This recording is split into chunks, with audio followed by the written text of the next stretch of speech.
Welcome to Prep for FE.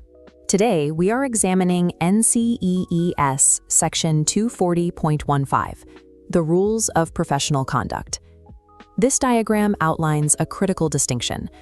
Engineering belongs to the category of learned professions, alongside law, medicine, and theology. These fields are defined by three specific structural pillars. They require special knowledge, they are granted special privileges, and they carry special responsibilities. To maintain these pillars, a profession relies on a specialized knowledge base that demands extensive training. Because this training is so specific, professions are self-regulating, internally controlling the evaluation processes that admit new practitioners to the field. In exchange for completing this rigorous evaluation, professionals are granted autonomy in the workplace. They are expected to utilize their independent judgment to carry out their duties. We are looking at a simulation of a structural failure because the expertise engineers possess dictates the safety of society. Technical expertise without adherence to ethical guidelines poses a direct physical threat to public welfare. Because the stakes are measured in human lives and catastrophic structural damage, the engineering profession must be regulated by non-negotiable ethical standards. NCEES Section 240.15 provides the binding legal framework required to protect society from the risks of unethical engineering practice. The ethical principles governing the engineering profession are codified into law by state boards of registration and professional societies. For the purposes of the FEE exam, the specific standard you will be tested on is the NCEES Rules of Professional Conduct, which is located in Section 240 of the Model Rules. Knowing and abiding by this specific code is the individual, personal responsibility of every licensed engineer. The model rules rely on a strict three-part structural hierarchy: the licensee's obligation to the public, the obligation to employers and clients, and the obligation to other licensees. This code legally binds every licensee and every firm authorized to offer or perform engineering services within the jurisdiction. Memorizing this specific framework is critical. When professional pressures mount, the code provides a clear operational hierarchy that takes absolute precedence over personal intention. The text of the model rules acknowledges that no written code can provide immediate mechanical answers to every ethical problem an engineer will face. Applying the code requires independent judgment, particularly when navigating two distinct categories of ambiguity. The first category is conceptual issues. A conceptual issue is a dispute over the specific definition or interpretation of terminology within the code. For example, two highly qualified professionals might interpret the phrase valuable consideration or adequate knowledge differently in a given scenario. The second category of ambiguity is factual issues. Factual issues are dilemmas caused by incomplete data or when designs require interpreting disputed information. These frequently emerge as difficult trade-offs.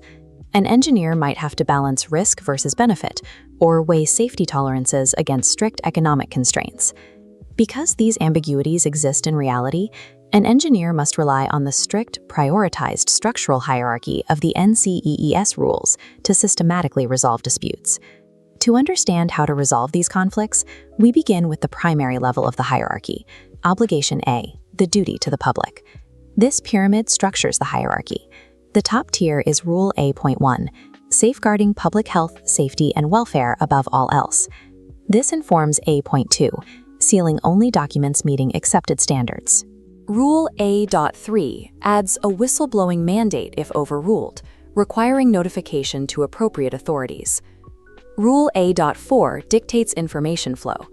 Engineers must include all relevant, objective information in all professional documents. Rule A.6 prohibits issuing public statements paid for by interested parties, unless the licensee explicitly identifies those parties and reveals their own financial interests. Rule A.7 enforces a ban on partnering, practicing, or offering to practice with any person or firm known to be engaged in fraudulent or dishonest business practices. Under Rule A.8, if a licensee suspects any person or firm is violating practice laws, they must report it to the board and appropriate legal authorities. Obligation A is an absolute ceiling. No contractual demand can legally justify compromising the public welfare. Obligation B covers employers and clients. Rules B.1 and B.2 restrict licensees to assignments they are qualified for. Rule B.4 establishes confidentiality, but data can be revealed if authorized by law, linking back to the Tier 1 whistleblowing mandate. Rule B.6 covers conflicts of interest. Licensees must explicitly disclose to their employers or clients all known or potential conflicts that could appear to influence their professional judgment. Rule B.7 prohibits an engineer from accepting compensation from more than one party for services pertaining to the same project, unless the circumstances are fully disclosed and agreed to in writing. Finally, Rule B.8 prevents licensees from soliciting professional contracts from a governmental body if a principal or officer of their organization serves as a member of that body. An engineer's legal duty to a client is robust and heavily protected by the code, yet the public safety requirements established in Tier 1 take legal precedence. Obligation C covers other licensees. Rule C.1 prohibits falsifying qualifications or exaggerating past responsibilities. Rule C.2 dictates financial integrity, forbidding the offering or receiving of gifts or commissions to secure work. This rule also includes a specific clause banning any political contributions made with the intent to influence the award of a contract by a public authority.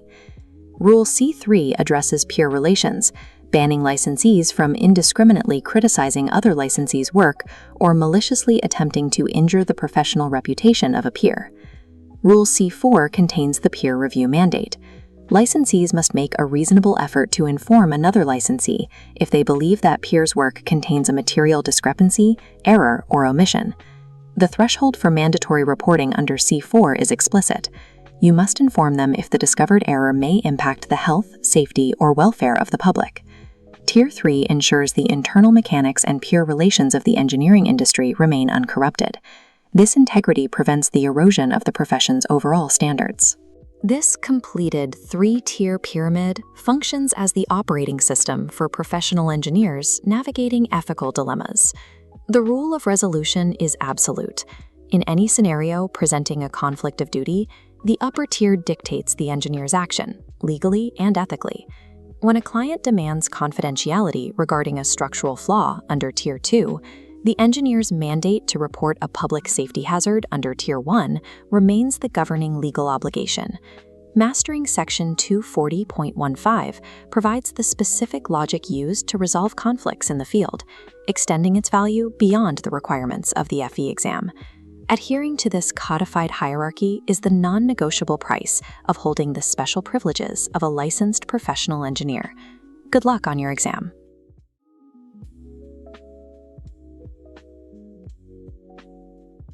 Welcome!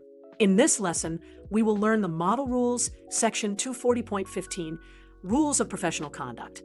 We'll move slowly and explain the ideas clearly. First, what makes engineering a profession? Professions have special knowledge, special privileges, and special responsibilities.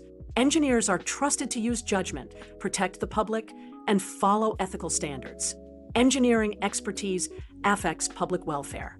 High technical skill without ethics can be just as dangerous as incompetence. So the profession is guided by a code of ethics that protects the public. The model rules are grouped into three major sections. A. Obligations to the public. B. Obligations to employers and clients. C. Obligations to other licensees. Let's go into Section A. Obligations to the public. The key idea is public safety is always first. Here are the main rules summarized. Next is Section B, obligations to employers and clients. Here the focus is competence, confidentiality, and avoiding conflicts of interest. Here are the main rules. Section C covers obligations to other licensees. This section protects fairness and professional reputation. Here are the key rules. Now, let's solve two sample scenarios. Scenario 1. An engineer is asked to sign and seal a bridge design outside her area of expertise, prepared by another department. What should she do? The rules say she must not seal work outside her competence and must only seal work under her responsible charge. That is Section B1 and B2. Scenario 2. A licensed engineer finds a serious safety issue in a design, but her manager overrides her judgment and wants to proceed. She must notify the employer and appropriate authorities. Public safety is first. This is section A1 and A3. Now it's your turn. Scenario 3. A contractor offers you a gift card to choose their materials. Is this allowed? Think about it. Pause and decide. The answer is no. Accepting a gift is a conflict of interest and violates Section B5. It also aligns with Section C2, which bans gifts to secure work. Let's recap the key idea. Ethical practice means protecting the public, staying within your competence, being honest and transparent, and treating other professionals fairly. The code is a guide, not a shortcut. You still need good judgment.